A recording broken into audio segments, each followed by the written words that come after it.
Alors bonjour à toutes et à tous. Aujourd'hui on est parti pour l'épisode 2 de Parlons peu, parlons train. Aujourd'hui du coup on s'attaque aux X72500 qui sont supposés être les successeurs des RGP. Alors juste avant que l'épisode commence vraiment, on va faire un petit point sur ce qui va arriver par la suite. Allez, je vais pas perdre plus de temps et je vais commencer. Alors je suis dans la continuité de l'épisode 1 sur les X73500. Bon, cet épisode ne parlera absolument pas d'eux, mais pour le début de cette série, toutes les prochaines vidéos seront sur l'armée de poubelles qui nous sert de flotte de TER actuelle.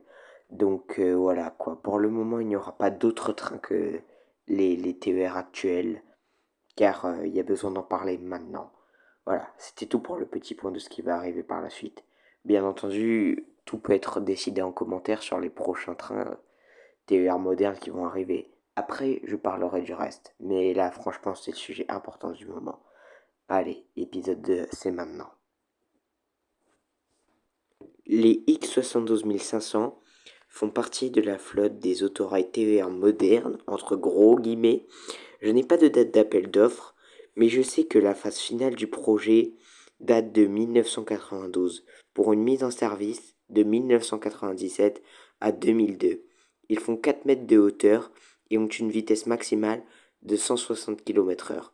Ils sont en diesel et aussi en bimode électrique et diesel. Ils peuvent être soit trouvés en bicaisse, soit en tricaisse. Ils peuvent être couplés jusqu'à UM3, E2 je voulais dire. Et ce qui est marrant, c'est qu'ils ont le même mode d'accouplement que les TGV, avec leur partie, leur long nez allongé tout à l'avant qui s'ouvre pour débloquer un attelage magnétique. Ils ont roulé un peu partout en France et ont eu aussi le droit à plusieurs livrets.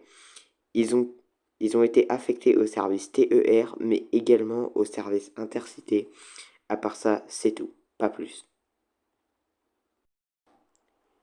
Ils ont une monoporte coulissante et ils ont aussi eu le droit à plusieurs logos SNCF.